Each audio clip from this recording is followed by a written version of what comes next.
Shabbat Shalom once again. Shabbat Shalom to you here. Those of you who are joining us on the live stream, glad you're here. So we're going to go ahead and get started. Thank you, Wally. Our Torah portion is called Pinchas. I know a lot of people say Phineas. I can't say Phineas without thinking of that dumb guy on the cartoon that came out a long time ago. But anyway, so we'll go with Pinchas. And it begins in Numbers chapter 25 in verse 10. Before we read that, let's do something else. Our Father in heaven, God of Abraham, Isaac, and Jacob, we thank you for this day. Thank you this time that you've set apart, this time that you've blessed, that you provide to us as a blessing, so that we can come and fellowship with like-minded people, that we can come and congregate and honor you and sing and dance and wave banners and flags and hear and listen and teach and just worship you and serve you and be with you, unfettered by some of the dangers that our brethren face all over this world. We're thankful that we can do this. We're thankful that you allow us to do it. Help us, Father, to always be grateful for every good gift comes from you, to never take it for granted, never take advantage of it, but always walk in its fullness. And so help us, Father, to do that today as we Shabbat. And that all of our energy, all of our thoughts, all of our words and deeds and actions will be focused on you, toward you, in a way that pleases you. And so let it be, Father, that when we go to our homes today, that we will have sanctified your name in the earth, that we will have honored you on this Shabbat, and that everything will be found pleasing in your sight. In Yeshua's name we pray. Amen. All right, so again, Numbers chapter 25, verse 10.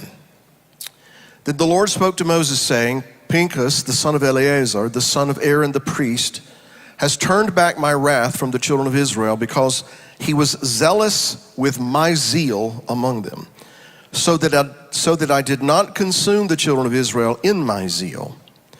Therefore say, behold, I give to him my covenant of peace, and it shall be to him and his descendants after him a covenant of an everlasting priesthood, because he was zealous for his God and made atonement for the children of Israel. So what I want to do today is not so much talk about what Pinchas did or how he did it necessarily, but why he felt he had to do it and the things that led up to that.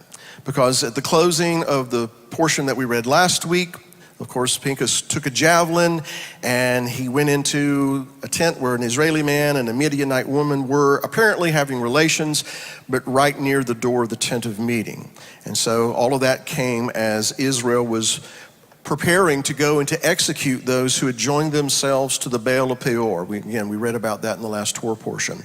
So I want to backtrack just a little bit to kind of make sure everybody's putting everything together as far as what was happening. But backing up to verse 1 of chapter 25, now Israel remained in Acacia Grove, which is how it's translated, or Shittim, and the people began to commit harlotry with the women of Moab. They invited the people to the sacrifices of their gods, and the people ate and bowed down to their gods. Have you ever noticed every time man messes up, food's involved? Every time. There might be something to that. It seems to me that food is very intimate, and there's something that can be very sacred about it, because it always seems it gets tied to these mess ups. Anyway, you've probably noticed that before, but it's just something that always jumps out at me. Esau gave away a birthright for a bowl of soup. Man fell because he wanted something he felt like he should have that God said, no, I don't want you to have that. And it was food. Anyway, we'll get on with that. Anyway, he says, they invited the people to the sacrifices of their gods, and the people ate and bowed down to their gods. And so Israel was joined to Baal of Peor. And the anger of the Lord was aroused against Israel.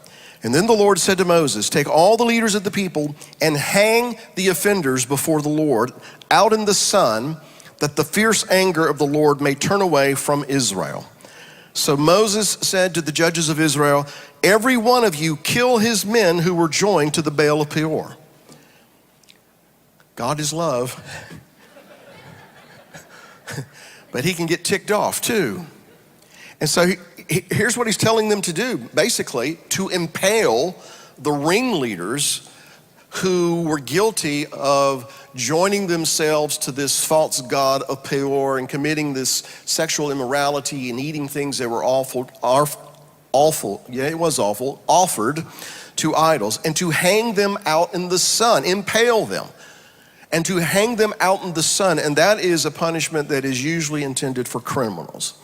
And so obviously this sin of going and mingling with the not homely daughters of Midian and Moab, but the beautiful women. Usually it's food and good looking women. Yeah, 2 of you chuckled. But it is, you think about it. The adversary always uses things that appeal, not that turn us away.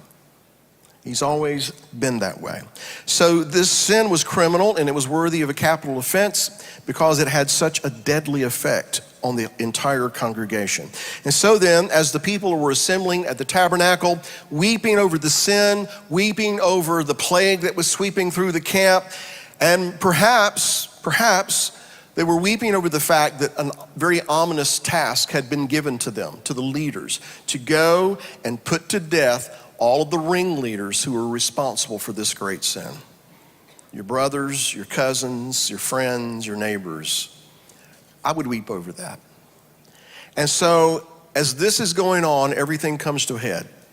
In verse 6, and indeed, one of the children of Israel came and presented to his brethren a Midianite woman in the sight of Moses and in the sight of all the congregation of the children of Israel, who were weeping at the door of the tabernacle of meeting. Now when Pinchas, the son of Eleazar, the son of Aaron the priest, saw it, he rose from among the congregation, he took a javelin in his hand, and he went after the man of Israel into the tent and thrust both of them through, the man of Israel and the woman through her body. And so the plague was stopped among the children of Israel, and those who died in the plague were 24,000.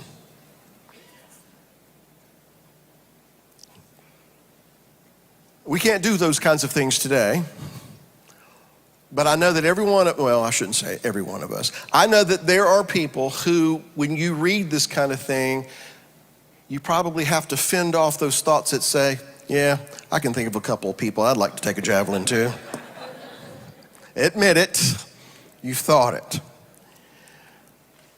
After that, the other thing that occurs to me is that, just how hard-hearted, how selfish do you have to be to think that it was good to do something like this in light of the fact that you've just witnessed the destruction of Korah and his family. You saw what happened to those 250 men of renown, Dathan and Abiram, and all the different things that happened to rebels. You've seen this time after time after time after time, and still, somehow or another, you thought it was a good idea to be seduced by these women, go have a meal with them, bow down to their gods, engage in illicit relations with them, and then on top of that, to do what this man did. So how hard-hearted do you have to be? And keep in mind, this is in an environment where they have a tent that the presence of the Almighty God, when he's there in that tent, he manifests that presence in the cloud that looks like fire, and they know that he's there. How hard-hearted do you have to be? And so a lot of things that were racing through my mind about 4:30 this morning, going back over this, but his presence is there. And they've seen miracle after miracle after miracle, and yet there are some among them that still do stupid. And it puzzles me, it blows me away. And then of course that leads me to think about me. About all of the wonderful things that Father has done for me and all the miraculous things that he's wrought in my life and how he has spared me, how he's empowered me to overcome and how he's just been faithful to me. And then I think about it, after all of that, how I sometimes just engage in stupid. My point is, people are people are people. And the things that we learn from them, we should take to heart. So those who bowed down to the Baal of Peor were guilty of a great sin. It provoked a plague. It killed 24,000 people. But this guy and this woman, Zimri and Cosby, were literally flaunting that sin in God's face. They were almost daring Moses, or moreover, daring God to do something about it. And so then Pinchas did something about it on Moses' behalf. See, I knew there was somebody that thought this way. I knew who it was. He did something about it. He did something on Moses' behalf, and it would seem he did something on God's behalf. And think about this. He essentially did to that couple what Moses had told others to go and do among the ringleaders of this great sin. And God rewarded him for this. Even as others are bringing accusations of murder against him, God is rewarding him. And I was reading some different things about what different thoughts about this event are. And, you know, there are people who are still debating this today as to whether this was a righteous act or whether he was just acting as judge, jury, and executioner and all those things. But again, God rewarded him for it. And, you know, that prompts thought.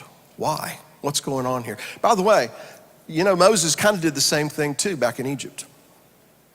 Remember? He saw the taskmaster beating the Hebrew slave, and so he intervened and he killed that Egyptian. He acted as judge, jury, and executioner.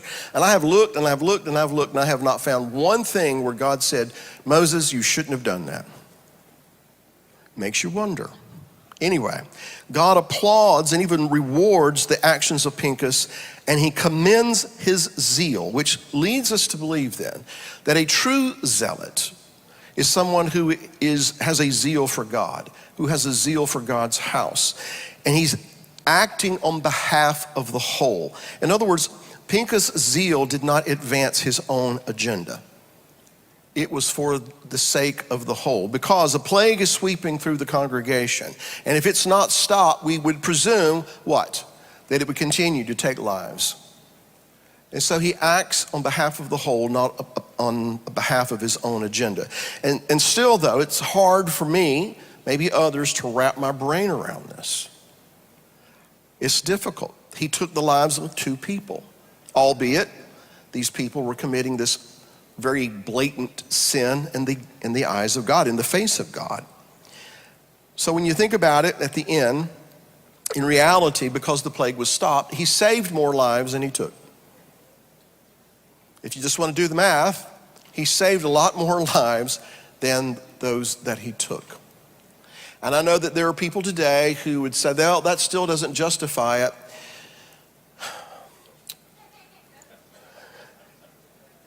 Well, we've talked about this before at times, probably in this Torah portion. If there's a cancerous cell growing in the body, and that cancerous cell is spreading, feeding on weaker cells, and if it is not challenged and if it goes unchecked, what's going to happen? The entire body is going to die. And so there comes a point in time, you know, after all other methods have failed, there comes a point in time you have to make some dramatic decisions, some drastic decisions. And sometimes that cancerous cell has to be cut out. And so then that is what I believe Pinchas did. I believe that's what we learn from it. He saved more lives by doing this. And he acted and then demonstrated what the end result of rebellion is. This is where it ends up. And so he is considered as being zealous for God's sake. He's motivated not by envy, but to protect the congregation. He reacted to a sin that had a potential to destroy the entire nation. And so after that, Just to kind of underscore the point, God instructs Moses to declare war against the Midianites because they harassed Israel with their schemes. They were seducing them in the matter of Peor. They were seducing them in the matter of Cosby. And so he says, they have made me mad. Now I want you to go out and harass them. I want you to attack them. I want you to go to war with them. And so in my mind, it's kind of like, Pearl Harbor happened, December 7th. Pearl Harbor happens, and so what does America do? They get ticked and they go to war. And they take the fight to the enemy with the intention of wiping them out and removing the threat. In short, once again, God's ticked here. Why? Because there were people who, the weaker selves maybe, gave in to this temptation. And because they gave in to a temptation, it exposed the rest of his people to destruction as well. So again, in this Torah portion, the Torah portion before, the Torah portion before that, maybe even the one before that, we're reminded of something that's very important that we have to embrace. If a cancerous cell is allowed to remain in the body, it will destroy. And so ultimately, a cancerous cell can only be allowed to remain for so long. Eventually, it has to be cut out lest the entire body suffer and perhaps die. Because cancer is aggressive by nature, just like the tares are aggressive. The adversary is aggressive. Everything that brings death is aggressive. And it will not be content to coexist with those things that are good, the wheat, the healthy cells, life. It cannot, it will not. It's not designed to. And so it's very aggressive. And so unless it's stopped, it's going to continue to pervade and permeate the body. And so in a congregation's life, it's a very unpleasant topic to discuss. Rebellion, murmuring, grumbling, those kinds of things. It's unpleasant to discuss. But if we ignore it, that gives opportunity to the adversary. I believe a good general, a military strategist and tactician will not ignore his weaknesses. He will pay attention to where he's weak because he knows that the adversary is pretty smart too. And the adversary is going to push and probe to find out where you're weakest. He's not going to attack you, generally speaking, where you are stronger. He's going to attack you where you're weaker. He's going to find a hole and he's going to try to push through that hole. And once he gets into that hole, he can outflank and he can maneuver and he can disrupt your entire army. So a good general is not going to ignore his weakness. He's going to pay attention to it, and then he's going to try to address the weakness, to plug that hole, to make sure it's not a weak point. That makes sense, doesn't it? And so we don't want to ignore these things. Oh, that makes me uncomfortable to talk about these things because this is such a great place. I'm so happy to be here. I am too. I want it to stay that way. Right? We don't want to give any room to the adversary. So we're going to look at this unpleasant topic in this way. An ounce of prevention is worth a pound of cure, right? I've heard that all my life. This is the very first time I'm actually going to talk about it. An ounce of prevention, I can't talk today. Prevention is worth a pound of cure. And so in hopes of avoiding a situation like we see that took place in the sin of the Baal Peor, let's examine how a rebel comes to be. So we're going to go to verse 14. Now the name of the Israelite who was killed with the Midianite woman, was Zimri, the son of Salu, a leader of a father's house among the Simeonites. And the name of the Midianite woman who was killed was Cosbi, the daughter of Zur, and he was the head of the people of a father's house in Midian. And so these two prominent people, perhaps they were intending to get married or what have you, I don't know, but nevertheless, the union that they represented was potentially disastrous for the people of Israel. And the fact that they, again, just blatantly flaunted their sin in God's face smacks of rebellion. So how did this come to be? I don't think it happened overnight. In other words, Zimri didn't become a rebel overnight. He didn't just wake up one day, flip a switch and say, you know what, I'm going to rebel. This was in the making a long time before that. His name means my music.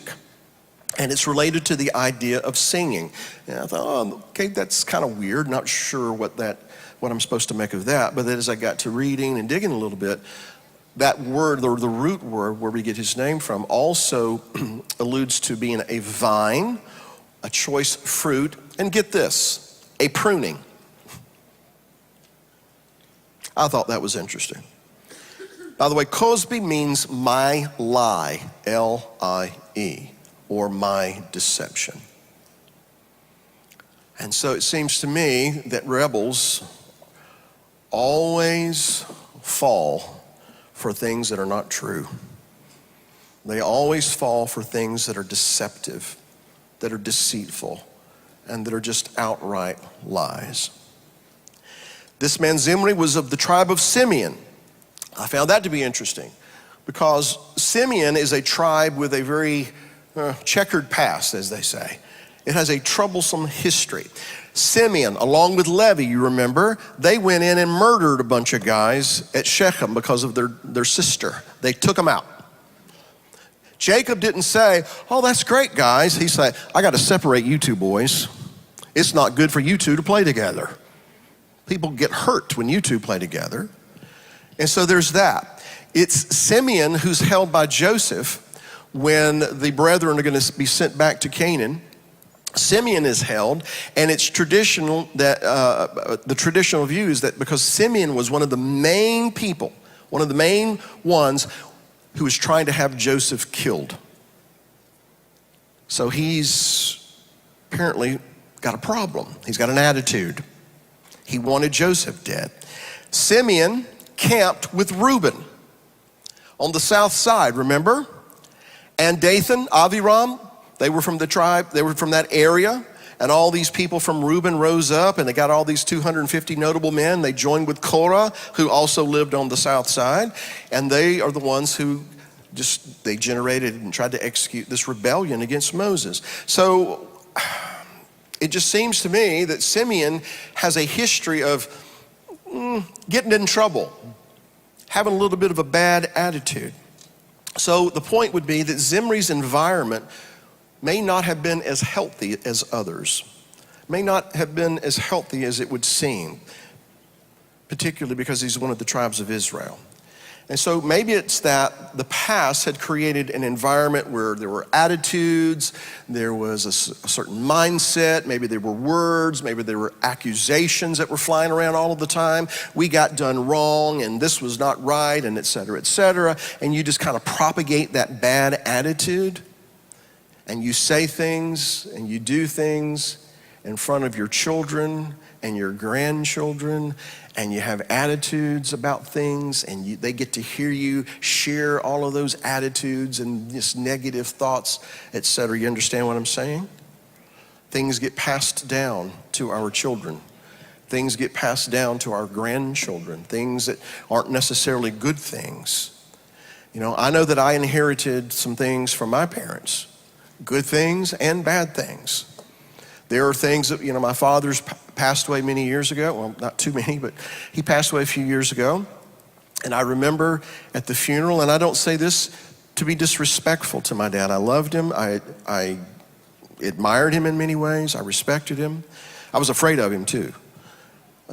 But, I'm not ignorant to the fact that there were certain things about my dad I didn't want to inherit. And I certainly didn't want to pass on to my children. And so I remember at his funeral praying, Father, let those negative things, let those things that are not healthy, those things that are not life, let those things die right here, that they won't be propagated on to my children and my grandchildren. Because I know that in certain situations, I can be my dad. I can act like my dad. I can speak like my dad in ways that I don't want to. Now, y'all are looking at me like, we don't know what you mean. We do, I know you do. So things are passed down to our children that shape them and help form them for good or for bad. And like it or not, they learn from the environment that they are in. So what am I trying to say here? Zimri didn't become a rebel overnight. It was in the making for weeks, months, years perhaps, maybe maybe all of his life. And if we're not careful with our attitudes, our words, our deeds, we potentially could play a role in creating a Zimri. That's my point that I'm trying to get at today. We have a responsibility in that. In my mind's eye, Zimri is one of these guys. It doesn't say how old he was when all of this happened. I don't know. He may have been 100, but he may have been 30. He may have been 40. He may have been 20. But I don't find it hard to imagine that when he was growing up, he might have been one of these guys with an attitude. He might have been one of these guys who thought, I've got it all figured out. Everybody else is an idiot. I know what I'm doing. I know how to do everything. I know I have attained all wisdom and all knowledge. And nobody could tell him anything. Nobody could correct him. No one could teach him. He wouldn't receive anything from anybody. Now, it doesn't say this. I'm just using my imagination for a moment to think how you get to the place that you are so arrogant, that you would so blatantly thumb your nose in God's face, shake your fist in God's face and say, I dare you. That doesn't happen overnight. And we're not talking about somebody who's raised among heathens necessarily. Okay, you following me here? Where did that all start? And it seems to me that coming from this tribe he did might be a clue to that. There might be some family history that gets passed down from one generation to the next until you end up with a Zimri. So we do inherit things from our parents that maybe aren't so good, and that's no disrespect to our parents. It's just the way it is. We inherit good things from our parents. Those are the things that we want to pass on. But all those not so good things, we need to stop those things here and now. We don't want to pass them on to our children. We don't want to pass them on to our grandchildren because, you see, what one generation will coddle and tolerate, the next generation will indulge. They'll take it to the next step. So how is a Zimri produced? It probably started many years before. And so in my mind, Zimri represents a very cold, hardened heart toward the things of God. And I don't think it happened just because of the heat of the moment. I think it was the heat of the moment that brought all of that to the surface.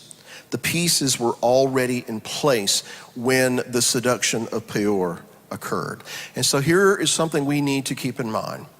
The adversary will try to seduce us. He will try to lure us away. He will go up to the fringe. He will go to the edge of the camp, and he'll put some things out there that look attractive, that are intended to seduce and to sway and to kind of lure us off. He will do that. It's going to happen.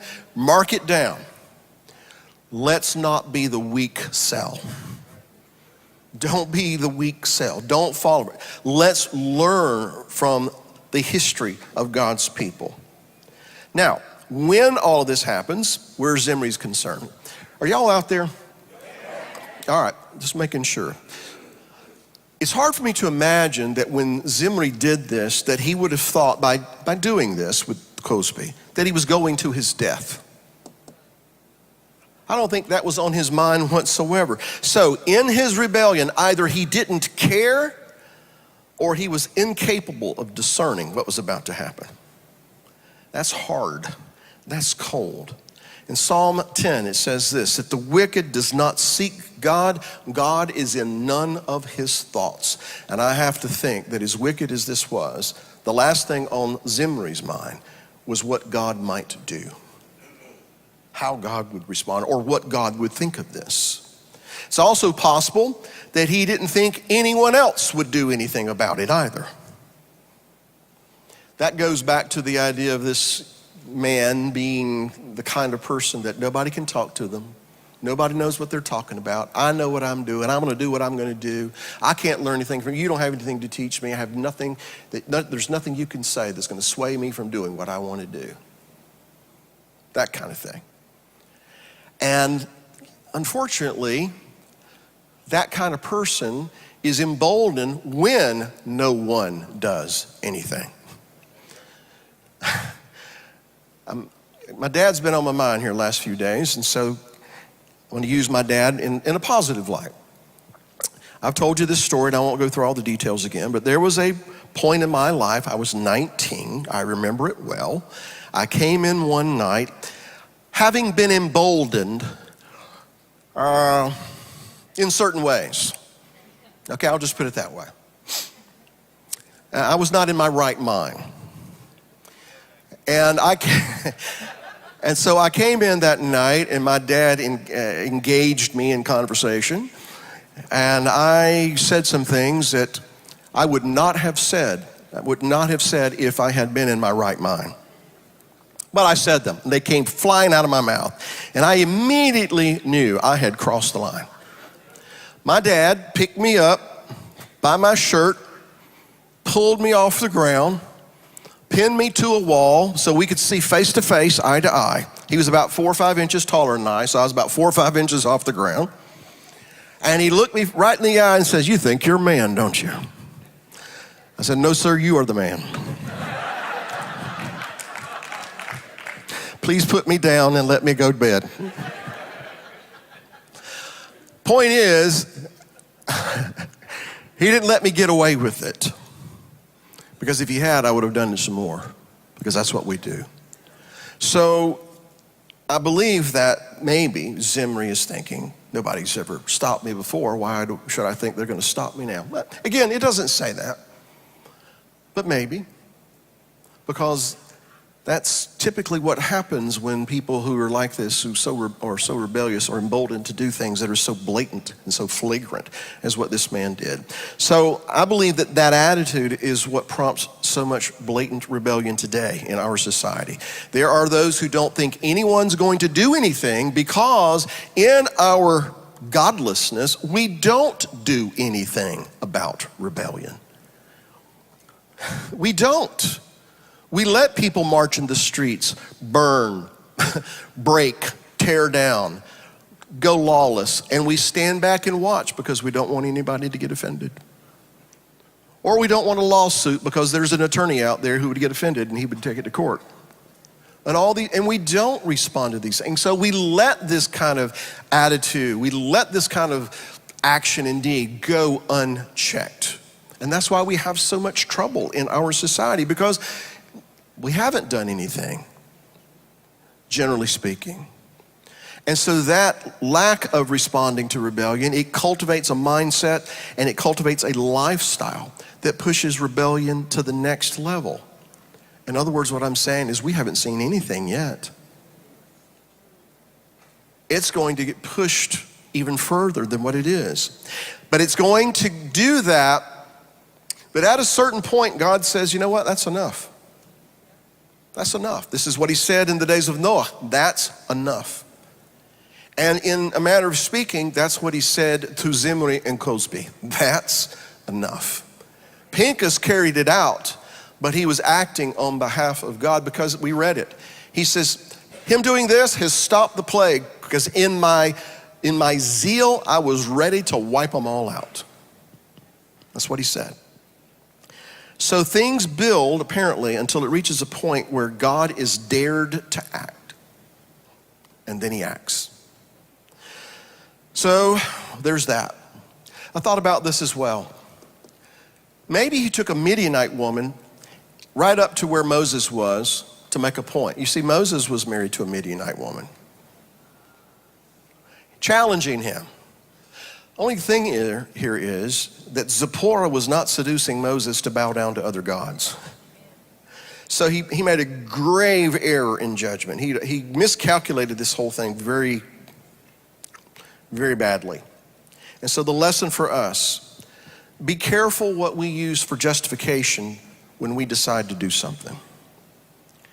If it's based on something we think we see, we'd better be careful, because sometimes assumptions are wrong. And bad assumptions can lead to bad decisions. And bad decisions can have disastrous results. So if he was thinking, well, Moses is married to a Midianite woman, who is he to say that we can't be joined to them? And take it and just kind of put it in his face, so to speak. He made a grave miscalculation. he made a very bad assumption. And a very bad assumption potentially caused him to make a very bad decision. And so then, from this, here's what I'm gleaning. If we're complaining, if we're accusing, if we're criticizing in front of our kids or grandkids, what should we expect of them when they come to age? If they're raised in that kind of an environment, what should we expect of them? Thankfully, there's repentance and there's redemption and there's restoration and there's a chance to reset, and we're grateful for that. Nevertheless, we still have a responsibility, because when we were born again, we didn't stop complaining necessarily, did we?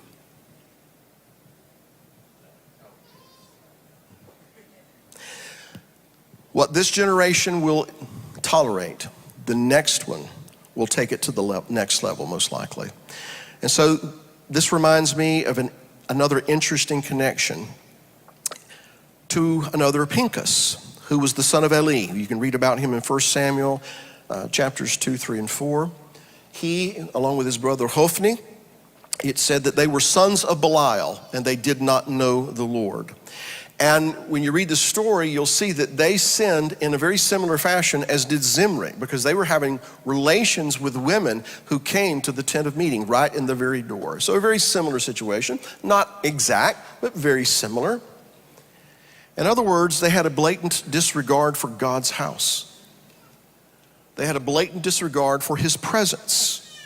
They too were kind of daring him to act. We've gotten away with it this long, we'll get away with it some more.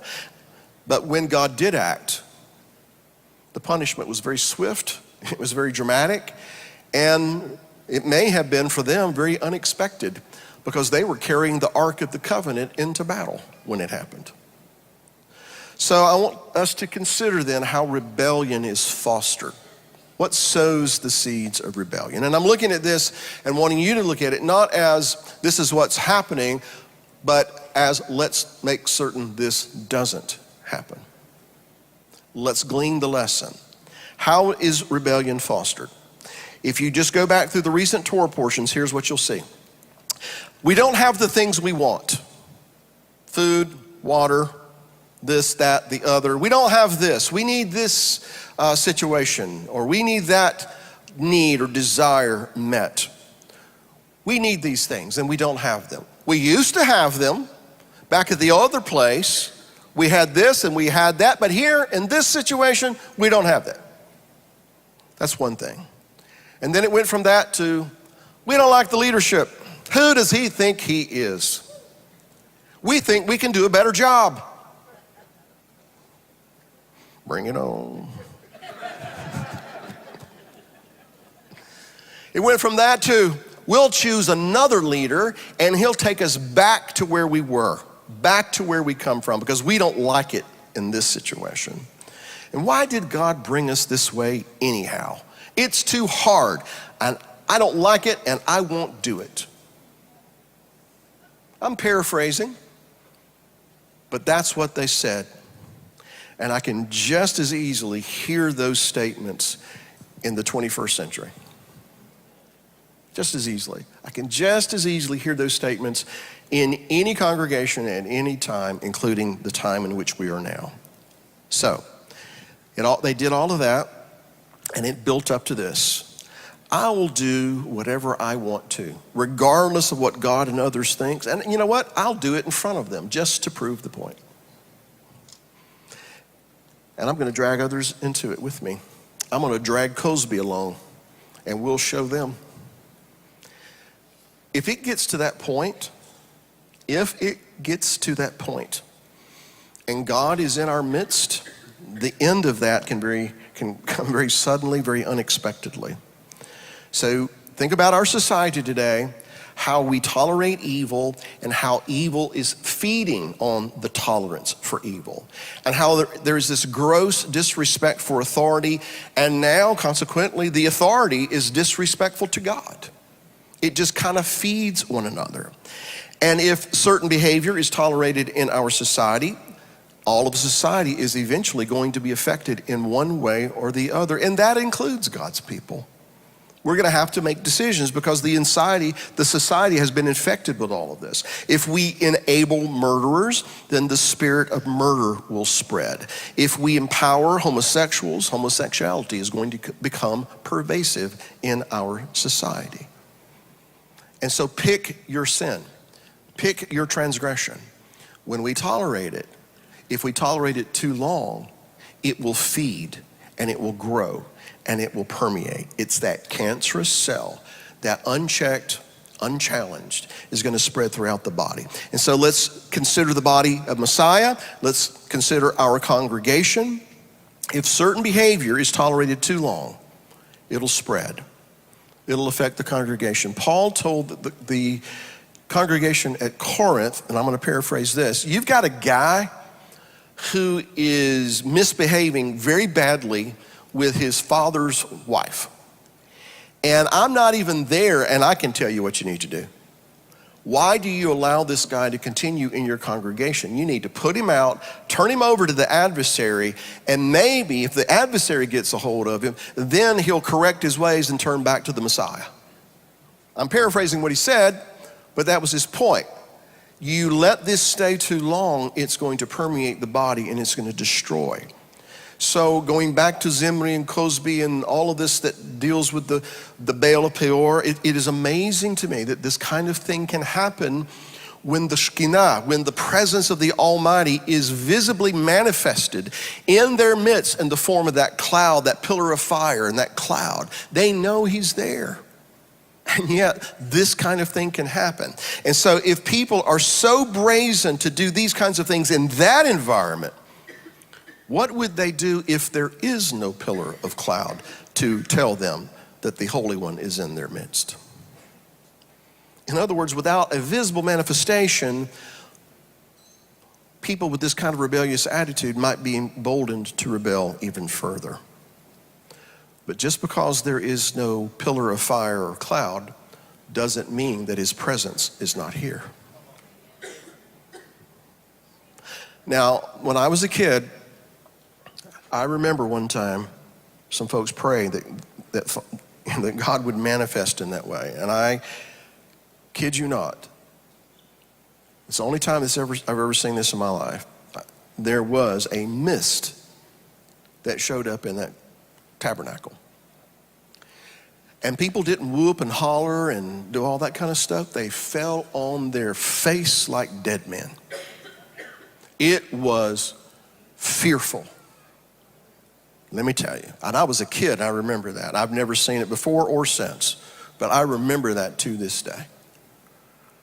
But it doesn't have to be that he manifests in that way. It doesn't have to be. But if his presence is here, then it behooves us all to respect that, to revere that, and to behave in such a way, and to speak in such a way, and let our attitudes demonstrate that we fear God if we believe he's here. We have that responsibility. And so we should consider that if his presence is here, what I whisper is what he's going to hear. How I do, what I do, he's going to watch, he's going to observe.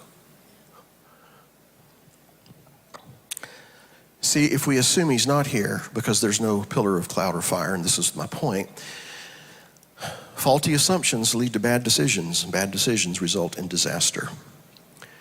That other Pinchas, the one that was the son of Eli, he was zealous too. But he used that zeal in a very wrong way. Instead of working to prevent the moral decline of the people, he contributed to the moral decline of the people. His zeal provoked him to engage in things and tolerate things that were reprehensible. He was part of the cancerous cell that eventually had to be cut out. Unfortunately, though, just like at the sin of Baal Peor, along with him, other people suffered. Other people went down with him because of their sin. So for the preservation of life and peace of the entire body, cancer has to be removed. We go in back and we read in the Tanakh about times when God told the people to break down their idols or put the wicked to death, on Mount Carmel. These are the days of Elijah, right? Must be, we sing about it all the time. You know what Elijah did? Kill the prophets of Baal. Kill the prophets of Ashtaroth. Seems pretty cruel. Seems pretty abrasive. Very harsh. But what do the tolerance of these things lead to? Death. They lead to death. So there are times that zeal should be used for the preservation of life. It can be used for good. Now, let me stop right here and interject this. I am not saying that you should go get a javelin and go to work. That is not what I'm saying. Nobody on the live stream should think that that's what I'm saying, okay? But our zeal for the things of God can render good, and especially when it's for the preservation of life. God said of Pinchas, the first one, he turned back my wrath and he saved countless people. So far from committing murder, Pinchas preserved life. This is what it says in Psalm 106. They joined themselves also to Baal Peor and ate sacrifices made to the dead. Thus they provoked him to anger with their deeds, and the plague broke out among them. Then Pinchas stood up and intervened. After the plague is breaking out, he stands up, he intervenes, and it basically says, we got to put a stop to this plague. And there is the representation of what's going on and why we are having to endure this plague right there in front of him. And so the plague was stopped after he intervened. And that was accounted to him for righteousness to all generations forevermore. So he rose up and he acted because he was zealous for the things of God. That was his motivation. And again, I don't recommend that you take a javelin to everyone that you find offensive, even if they are obviously offensive. I do not recommend that you take a javelin. I'm going to say that one more time. Don't do it. We don't want to have to go bail you out of jail and endure a long trial, right? So don't do those things. Nevertheless, as his people, we should be zealous for our God and for his house. And being zealous for our God and for his house means that we will revere and respect that his presence walks among us. And what we say and what we do, we should do and say as if he was standing right next to us listening to what we're saying. Oh, and by the way, if you welcome him into your house, he listens to what goes on there too.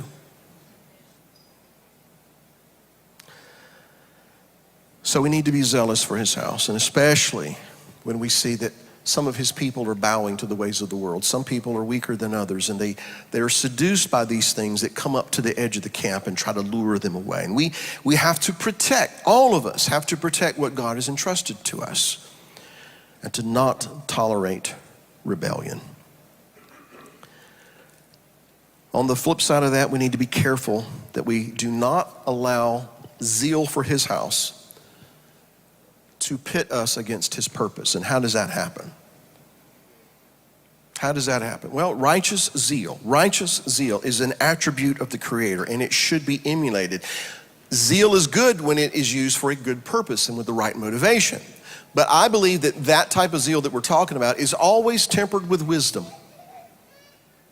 Zeal tempered with wisdom is what we're talking about here. I don't have time to go into this, but read the story of Jehu, or Jehu if you prefer. He was a kind of a wild, crazy guy, and he had a lot of zeal. I question his wisdom. But zeal tempered with wisdom is what we're talking about here. Because I would say that that is akin to the worshiper who worships the Father in spirit and in truth. Not one or the other, but in a balanced manner. Because if Pinchas had acted with the wrong motivation, the result would have been different. Because God is holy, he's righteous, and he's not going to reward a wicked act or a wicked heart and wicked motivation. His actions were accounted unto him as righteousness. So how does zeal for God's house, how can it be used against God's purpose? Maybe this way. It's not really a zeal for his house, it's a feigned zeal for his house. It's what we say We hide behind that in order to prove that we're right about something or our way is better. But you see, God knows our heart. He knows our motivation. So any zeal we exhibit, it needs to be genuine, and it needs to be motivated by a real and sincere concern for others, not ourselves. So here's what I want us as a congregation to glean from this. I hope that you've been able to follow along with me here.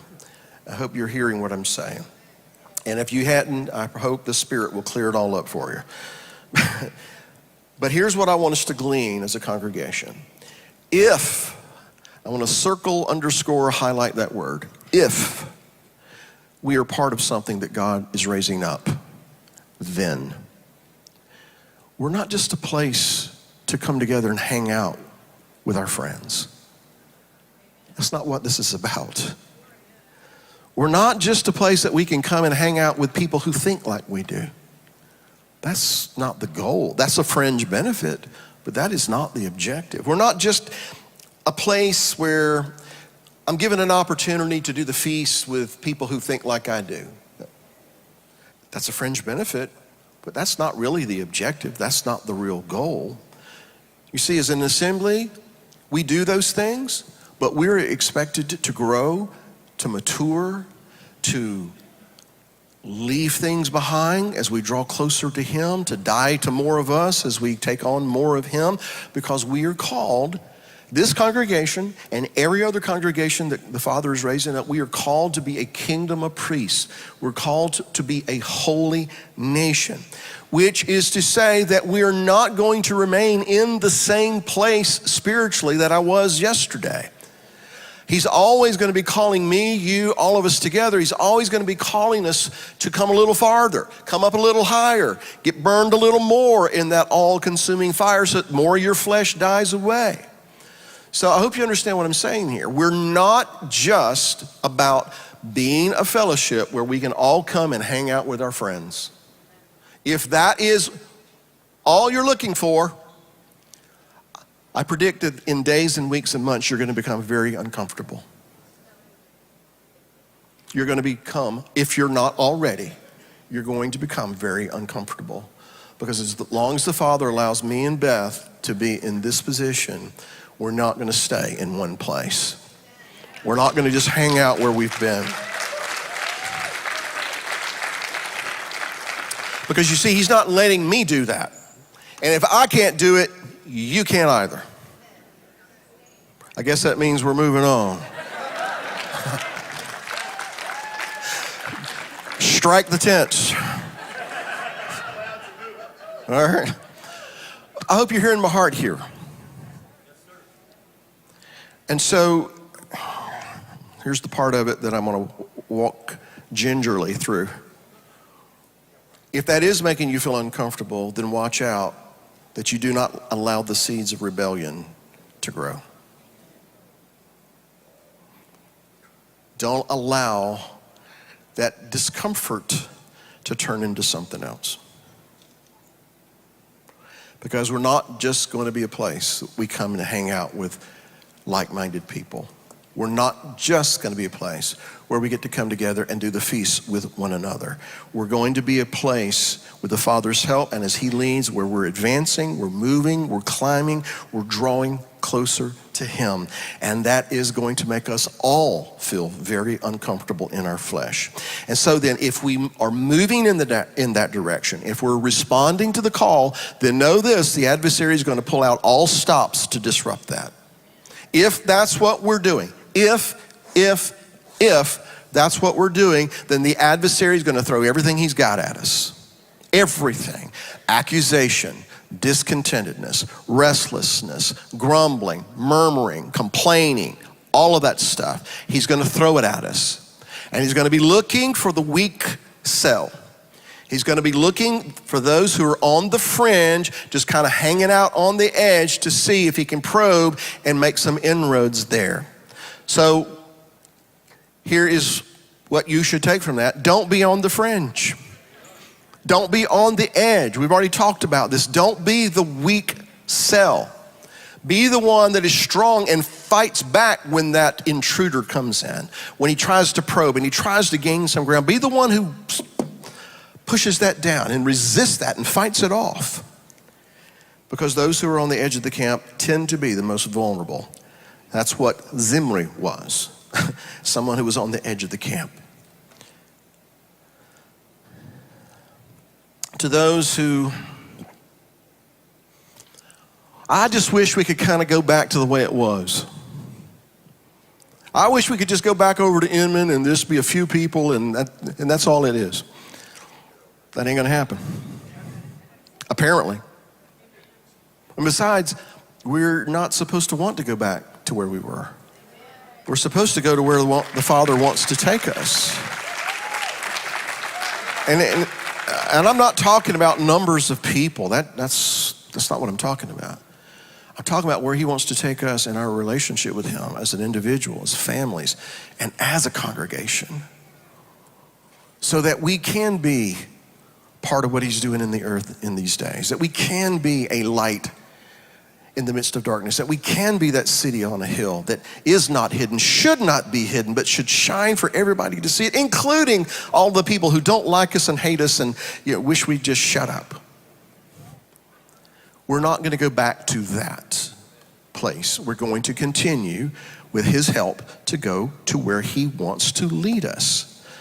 And so in the process, I know that, because I've experienced this myself, and very recently, sometimes we can get a little restless. And we can get a little uncomfortable where God has us presently, or where we're, discerning that he's taking us. It can be a little uncomfortable, but don't let your restlessness induce whispering, murmuring, and complaining. Because you see, in time, the whispering and the murmuring and the complaining, I wish we had this, I wish we didn't have that, I wish it was a little more of this and a little less of that, and your children are in the next room listening. Now, am I saying you're doing this? No, I'm saying let's not do this, okay? Because your children, your grandchildren are listening. And we are, by doing things like that, potentially creating a Zimri for the next group. In time, the whispering, the murmuring, the complaining produces rebellion, and most likely through our children. It will produce accusations against this, that, and the other. And so here's my point, and I'm almost done. And everybody's going, thank God. If the congregation draws closer to him, if we as a congregation are drawing closer to him and pursuing that, and if his presence is among us, and his presence among us increases in measure as we die more to ourselves and embrace more of him, it can only be that his presence is going to grow stronger and more intense in our midst. Does that make sense to you? So if that happens, then conceivably, there comes a time when he will put an end to rebellion and anything that would disrupt his purpose.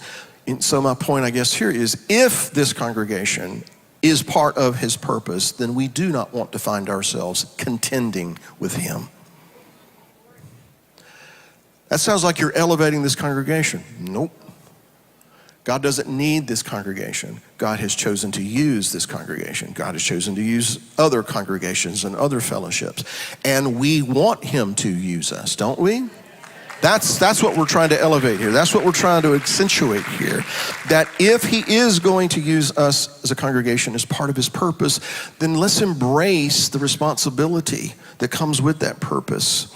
And let's not fall into the trap that, it seems like anyway, almost every other congregation has fallen into. That we tend to get restless, and we tend to meh, and we murmur and complain and whisper, and that foments and becomes something else. Let's just don't do that. What was the shoe that said, just do it? I want to come out with one that says, just don't do it. Yeah, all right. So be careful with your javelin.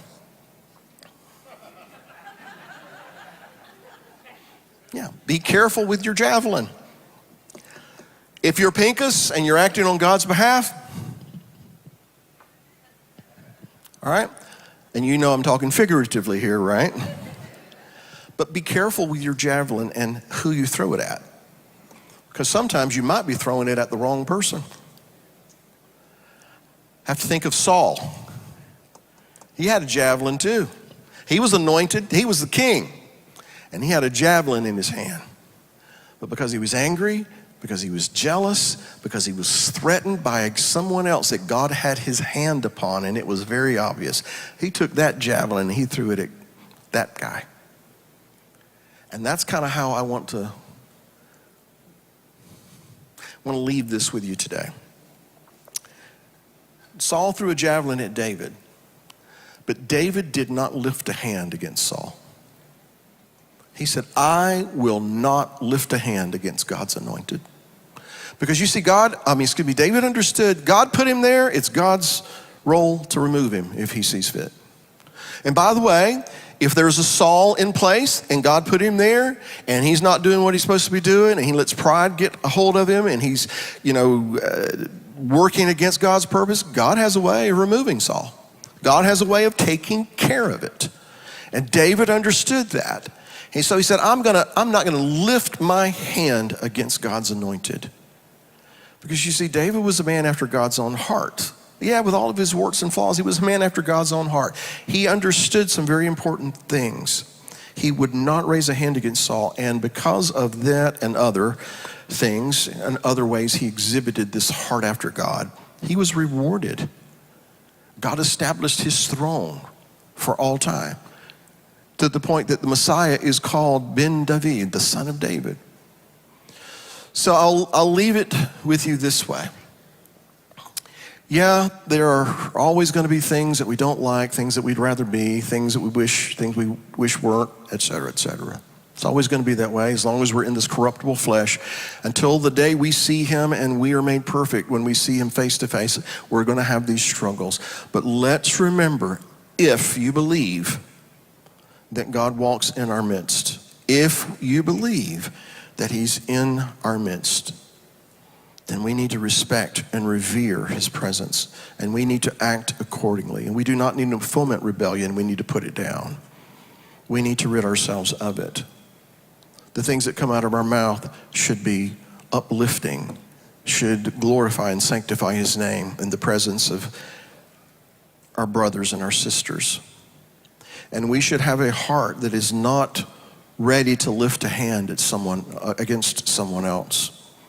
We may have to learn to dodge some javelins, but let's not be the ones who are throwing the javelins at somebody else just because we don't like that God is using them and not me in a certain way. Let's have that kind of a heart. So have you heard my heart today? 3 of you, all right. Again, we're looking at this not as this is what's happening, this is what we don't want to happen. And Torah portion after portion after portion after portion here recently has continued to remind us of certain things. And I have to believe, as the congregational leader, there's a reason that God wants us to be reminded of these things. Now here's what I'm not going to say that the Lord told this to me. It's just what I sense. If he's telling us and alerting us to beware of these things, that might mean the adversary is hatching a scheme to unload these things. However, we have a promise that no weapon formed against us shall prosper. Amen? All right? But that also requires us to walk in faithfulness and to be responsible for the things that the Father has entrusted to us, and to be stalwart in our defense of what he has entrusted to us. That we should be accountable to one another, and we should have a teachable spirit, and one that receives correction when it's needed in the way that it was intended. And when we see or sense that there's something stirring in the camp that is not conducive to life, let's be quick to be the strong cell that fights against it and not allow it to take root in our heart and life. So if he's alerting us to these things week after week after week through his word, maybe it's because he knows something we don't. But I also believe this, that if we'll do the things he's called us to do, we overcome those things in us together. There's other things the Father wants to do in our midst. Right? Do you believe that? All right. So, Father, the best I know how, I've shared what I feel you placed on my heart. And I'm just asking you to, with your Spirit, impart to your people those things that you wish them to have, that they need today for their life, for their family. And as a congregation, those things that we have done, those things that we have said, those things that we have thought that are not in concert with your will, those things that are potentially destructive and don't lead to life but to other things. Father, forgive us. And if we personally, individually, have been guilty of such, please bring it to our attention so that we may quickly turn from it, repent of it, and if need be, make restitution and put things back in place the way they should be so that there would not be any weak link, that there would not be a weak point in the line, that we would be together, that we would stand fast against the adversary and anything that he would try to bring against your purpose and your people. Help us to identify those things. And when need be, Father, help us to receive correction willingly, humbly, and to overcome any weakness in our heart and our mind. The things that we grew up in that adversely affect our thinking and our doing and our speaking. Help us to identify those things, to turn from them, to renounce them. That it would stop right here so that we could truly be a people who overcome by the blood of the Lamb, the word of their testimony, because we don't love our lives even unto death, but our focus is to be the author and the finisher of our faith and your purpose and your will for us. So forgive us of those things that we have done, either committing or omitting, and help us, Father, to be strong selves. Help us to be stalwart in our faith. Help us, Father, never to be seduced by rebellion and revolution against your will. I pray this in Yeshua's name. Amen.